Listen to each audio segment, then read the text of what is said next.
Nah, Pak Sutikno sudah memberikan wejangan yang cukup jelas, di mana kedua anak mereka, yaitu Pak Wiono dan Pak Hermanto, bertugas untuk tugas yang masing-masing punya kewajiban masing-masing, yaitu Pak Wiono bertugas di Sales and Marketing, Pak Hermanto bertugas di Operation, R&D, dan Procurement Supply Chain, yaitu untuk pabrik.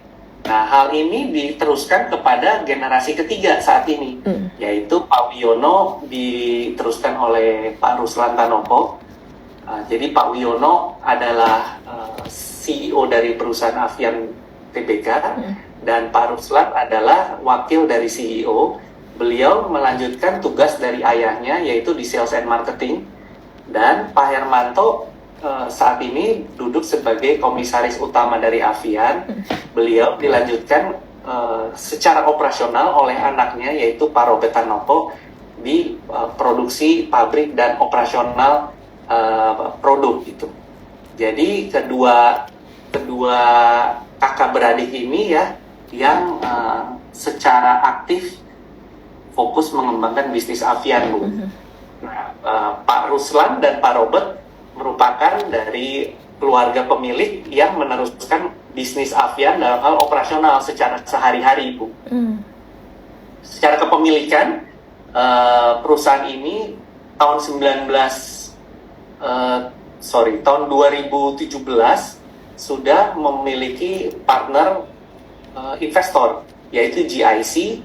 Beliau keluarga memberikan kesempatan kepada GIC untuk berinvestasi sebagai partner di perusahaan Avian, memiliki saham 10% di tahun 2017, Bu.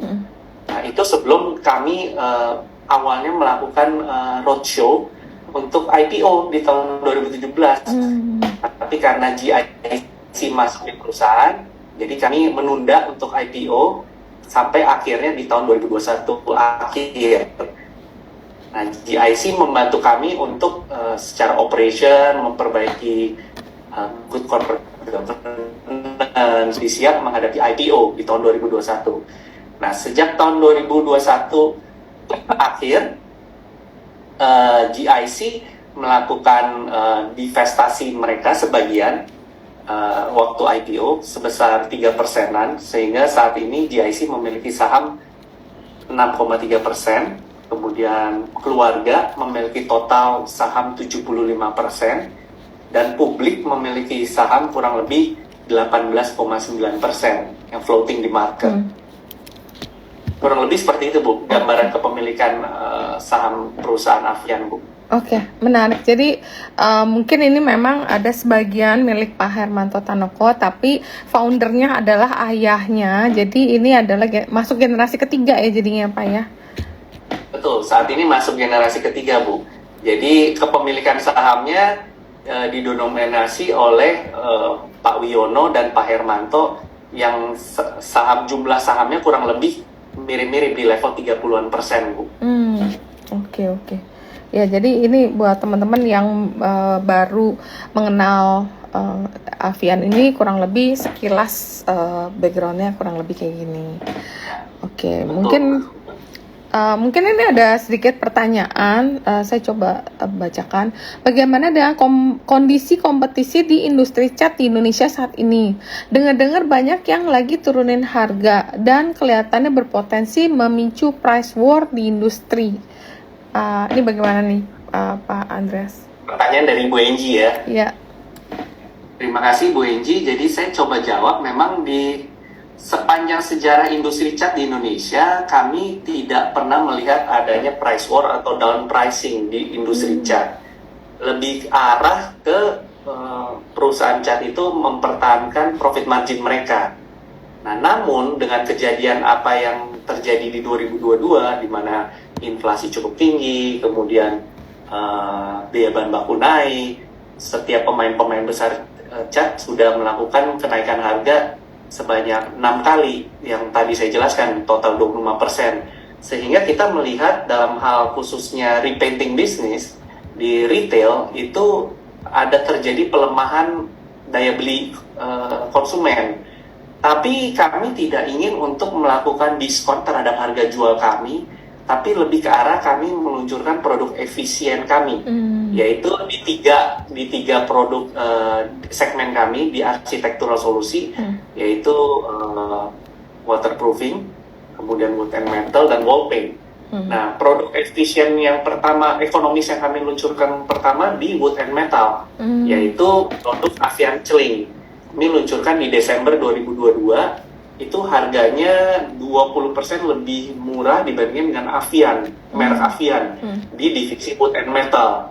Tujuannya adalah untuk mengisi kekosongan harga yang ada antara produk range kami di wood and metal. Karena di wood and metal kami itu pilihannya sangat sedikit, nggak banyak Bu, dibandingin dengan wall paint. Kalau di wood and metal itu produk kami brand yang terkenalnya Avian. Kemudian di premium kami ada memiliki merek Platinum. Kemudian yang murahnya kami ada merek Glowfin. Dan yang sangat murah kami ada mereknya Yoko. Nah, di tengah itu tadinya Avian itu posisinya di tengah-tengah, harga menengah gitu. Tapi sejak naik 25%, sehingga kosong tuh harga menengah, Avian kami itu agak naik harganya 25%. Sehingga kami luncurkan Avian Celing. Avian Celing kami luncurkan di Desember tahun lalu, itu harganya 20% dibandingkan dengan Avian. Nah, kami berharap penjualan produk Avian Celing ini tidak akan menjadi price war atau kanibalisme terhadap produk existing yang kami miliki. Tapi kami terus mengontrol, memonitor penjualan Avian Celing ini untuk mengisi gap di mana toko-toko yang belum membeli produk-produk Avian kami. Jadi kita tidak akan coba menawarkan secara mass market produk dengan Avian Celing ini ya Bu. Kami berhati-hati untuk menghindari potensi price war di industri Bu. Oke. Tapi bagaimana dengan kualitasnya Pak? Kurang lebih hampir sama atau ada sedikit pengurangan bahan yang hingga bisa mendapatkan produk yang istilah 20% lebih murah gitu loh Pak, gimana caranya gitu? Nah, untuk produk sendiri Avian Celing itu secara specs memang kita turunkan dari Avian untuk mendapatkan komposisi yang lebih murah harganya dan tidak merugikan dari hal gross profit margin kami.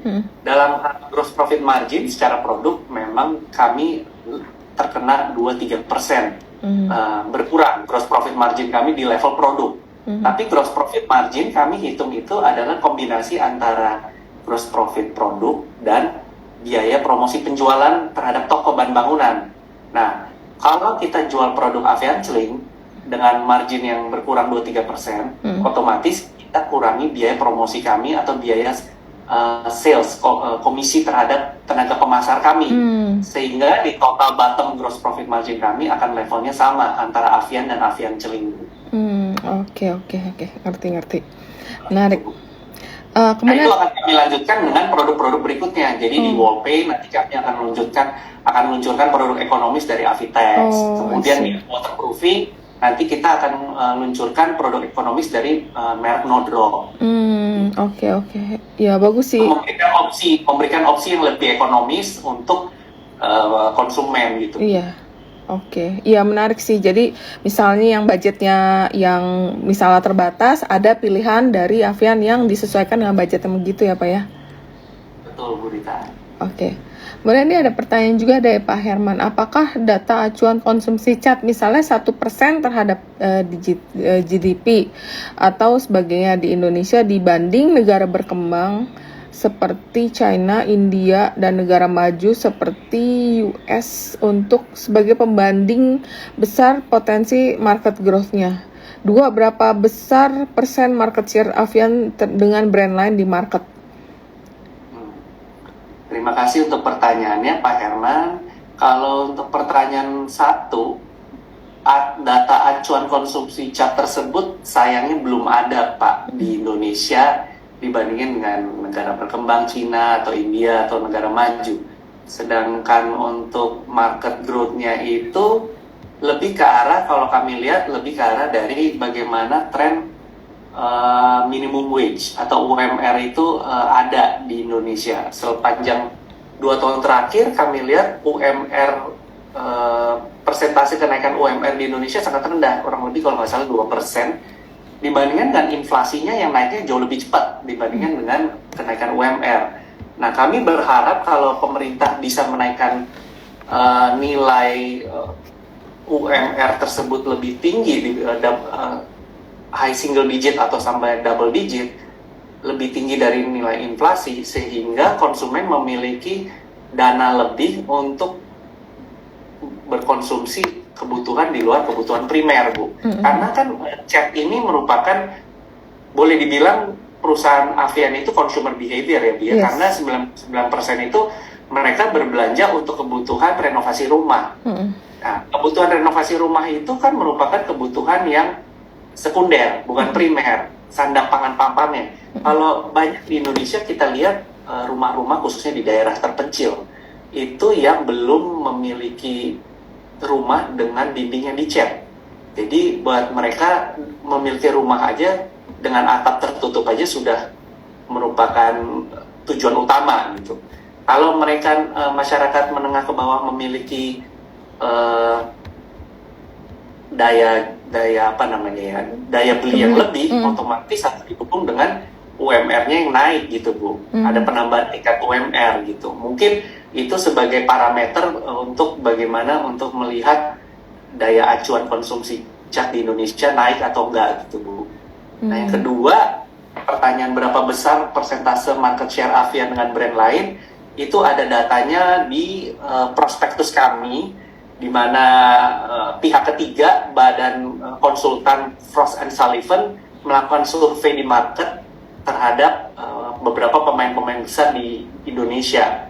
Nah, dari data tahun 2020 tersebut dapat dilihat Avian itu berdiri di nomor 1, ranking 1 dengan market share 20%. Kemudian didukung keduanya oleh Nippon Paint itu di level 15%. Kemudian yang ketiga AkzoNobel di level 12%. Dan yang keempat dari Propan Raya di level 11%.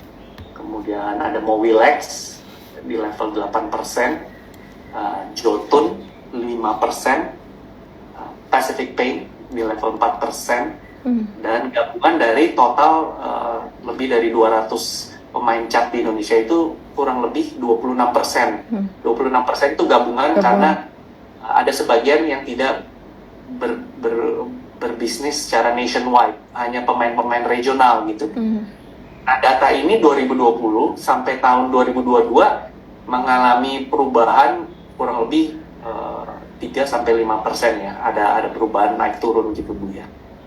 Jadi market leadernya masih Avian nomor 1 ya, Pak ya, kalau misalkan berdasarkan. Kalau kita monitor ya, Bu. Kalau kita monitor, jadi kita bisa melihat monitor dari beberapa pemain yang datanya sudah listed ya di market, dan itu kita bisa cocokkan dari data-data itu sih, Bu.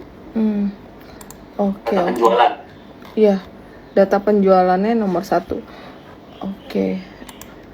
Kemudian mungkin ini ada pertanyaan dari Ino. Saat ini collection dilakukan secara manual dan cash. Mengapa memilih strategi tersebut dibanding automatic transfer atau mungkin bisa menghemat waktu dan tenaga? Ini hal ini juga merupakan satu hal yang unik dan buat saya juga cukup mengagetkan buat saya. Jadi dari 56.000 toko tersebut, sebagian besar itu toko-toko kecil dan toko-toko di daerah, Bu. Di mana toko bangunan tradisional ini masih sangat konvensional. Mereka mengumpulkan penjualan itu dari tukang-tukang cat yang bayarnya secara harian, ada juga yang mingguan, nilainya kecil-kecil. Nah, sebagian besar dibayarkannya dengan cash, karena mereka bayarnya benar-benar bukan melalui mobile banking atau bukan melakukan transfer, tapi tukang-tukang cat ini kebanyakan belinya secara cash ke toko bahan bangunan, sehingga kalau kita melakukan penagihan, si toko bahan bangunannya juga belum sempat untuk menyetorkannya ke bank-bank gitu, Bu. Sehingga kita melakukan penagihannya sebagian besar dengan cash. Tapi kalau nilai yang cukup besar, toko yang besar-besar, mereka sudah melakukan pembayaran lewat transfer ke kami, Bu. Oh, oke. Karena memang banyak langganan-langganan yang masih mungkin belum mempunyai sistem otomatis kayak gitu ya, Pak ya. Oh, di daerah-daerah lebih banyak manual, Bu. Tapi kalau kota besar yang benar-benar udah kota besar ya sebagian besar udah bayarnya lewat transfer ke kami. Oke. Pak Andres mau tanya, apakah Avian akan memperluas cakupan produk seperti keramik, kaca, karena Tankop kan udah mengakuisisi emiten cat? Ya, terima kasih nih Pak Tony untuk pertanyaannya yang sering kali saya dengar memang selalu seputar aktivitas Pak Hermanto untuk investasi beliau di perusahaan-perusahaan, ada di building material, ada di retail fashion, ada juga di consumer. Nah, hal ini agak berbeda. Jadi Tankop adalah bisnis yang dimiliki oleh Pak Hermanto, kemudian di mana Avian itu dimiliki oleh keluarga tadi yang saya sebutkan. Nah, Avian sendiri ingin memiliki fokus berinvestasi sebagai pemain cat terbesar di Indonesia, di mana fokusnya itu adalah kalau dilihat market share tersebut, market share-nya masih sangat fragmented, di mana Avian itu perbedaan market share-nya masih single digit dibandingkan pemain kompetitor lainnya. Jadi Avian ingin fokus mengembangkan bisnisnya di cat minimum sampai dengan level market share 40%, Bu. Di Indonesia, barulah pemilik Avian berpikir untuk mengembangkan bisnisnya, kalau nggak ekspor, atau misalnya mengembangkan bisnis ke bisnis-bisnis lainnya. Karena kalau bisnis lainnya seperti keramik itu market share sudah sangat banyak, sudah red ocean, dan profit marginnya sangat tipis. Nah, berbeda dibandingkan dengan industri cat, Bu. Industri cat Ibu lihat sendiri, walaupun kita mengalami volume yang declining tahun lalu, tapi net profit kami aja masih cukup tebal gitu, di atas 40% gitu. Nah, apalagi kalau kita bisa mendominasi market share yang lebih besar di Indonesia. Nah, itulah salah satu dari keinginan kami waktu melakukan IPO, dana-dana baru yang kami kumpulkan dari masyarakat, tujuannya untuk melakukan inorganic growth dengan cara akuisisi pabrik cat yang cukup sizable dan dapat memberikan sumbangsi kontribusi yang cukup signifikan terhadap bisnis kami gitu, Bu.